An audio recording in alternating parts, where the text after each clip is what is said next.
Hey everybody, talking about communication and the aspects of communication, true communication.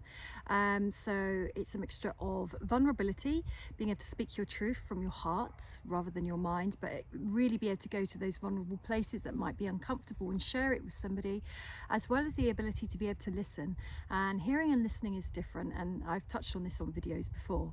So when we're vulnerable, in order for somebody to truly know us or to know what our need is or how we feel, we might have to express ourselves at a much deeper level than surface of just expressing what we're thinking in that moment. We might have to go right down into our heart and share with somebody, which can feel risky.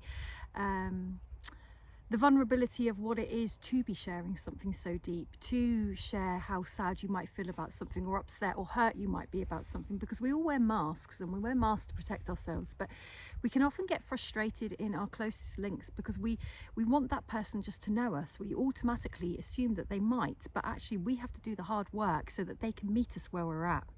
That person can only know you at the same equal depth that you're prepared to share of yourself. So it might be that even in our closest links that we've been with for years, they still might not know aspects of us, and that can make us feel alone, and they might feel that something's off, and it's a really common phenomena. But in order for that person to know you truly, you have to show them, well, you don't have to, but it helps to be vulnerable, to show them the parts of you that maybe only you know about, maybe that might be a bit squirmish, a bit squeamish, might be embarrassing, might feel shameful, but that's what vulnerability is.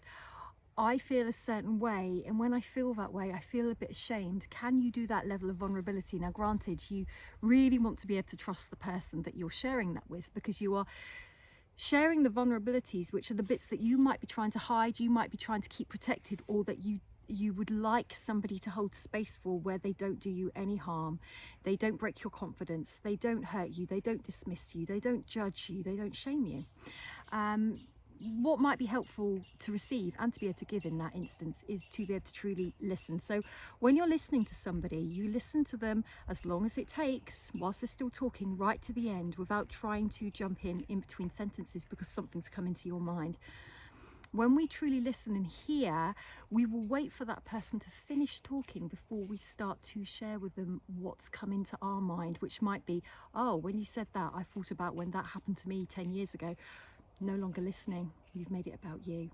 So the art of true listening is to put your stuff aside, and you can't always stop things from coming in, but if you are stopping things from coming in that moment because you're trying to listen to somebody, just bracket it, shelve it, leave it to the side, wait for that person to finish. Because if you're listening to somebody and you start telling them about your story or your thoughts on something, they won't feel heard. They will feel that they haven't been listened to. Make it about them. It needs to be about them. So communication, about being vulnerable to express what you're feeling. Never assume that people know, even your nearest and dearest.